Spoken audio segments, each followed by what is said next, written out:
നിങ്ങൾ കൊച്ചിയിലുള്ള ആളാണെങ്കിൽ ഇനി മുതൽ ഫ്രീ വൈഫൈ ആസ്വദിക്കാം. Vyttila bus stand, Marine Drive, Maharajas College, Durbar Hall Ground തുടങ്ങിയ ഇടങ്ങളിൽ നിങ്ങൾക്ക് 1 GB വരെ സൗജന്യമായി ഉപയോഗപ്പെടുത്താവുന്ന സേവനമാണ് സർക്കാർ ഒരുക്കുന്നത്.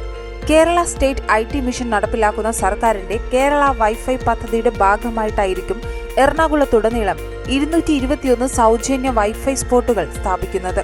കൊച്ചിയുടെ 37 ടൗൺ ഏരിയകളിലും ഫോർട്ട് കൊച്ചിയിൽ 18 സ്ഥലത്തും കാക്കനാട് ഭാഗങ്ങളിൽ 6 ഇടങ്ങളിലുമാണ് ഈ ഫ്രീ വൈഫൈ ഉണ്ടാവുക. ഇതിൽ തന്നെ ആശുപത്രികൾ, പാർക്കുകൾ, ബസ് സ്റ്റോപ്പുകൾ, സർക്കാർ സ്ഥാപനങ്ങൾ തുടങ്ങി പൊതുസേവനങ്ങൾ ലഭ്യമാകുന്ന വിവിധ ഇടങ്ങൾ ഉൾപ്പെട്ടിട്ടുണ്ട്. പൊതുജനങ്ങൾക്ക് മൊബൈലിലും ലാപ്ടോപ്പിലും വൈഫൈ കണക്ട് ചെയ്ത് 1 GB വരെ ഈടാക്കാവുന്നതാണ്. ഈ പരിധി കഴിഞ്ഞാൽ മാത്രം സർക്കാർ നിശ്ചയിക്കുന്ന നിരക്കിൽ റീചാർജ് കൂപ്പൺ ഉപയോഗിച്ച് സേവനം നീട്ടിയാൽ മതി. എറണാകുളം ബോട്ടുചെട്ടി office, Palarivattom police station, Thrikkakara Bharat Mata college hall, civil station 1-ാം നില തുടങ്ങി പ്രധാന നഗരഭാഗങ്ങളിലെല്ലാം സേവനം ഉപയോഗപ്പെടുത്താം. BSNLന്റെ സഹായത്തോടെയാണ് പദ്ധതി നടപ്പിലാക്കുക. കേരള ഗവൺമെന്റ് വൈഫൈയിൽ K5 എന്ന് സെലക്ട് ചെയ്ത് ലാൻഡിംഗ് പേജിൽ മൊബൈൽ നമ്പർ നൽകി OTP ജനറേറ്റ് ചെയ്ത് പിൻ നമ്പർ നൽകിയാൽ മാത്രം മതി. വൈഫൈ കണക്ട് ആകും.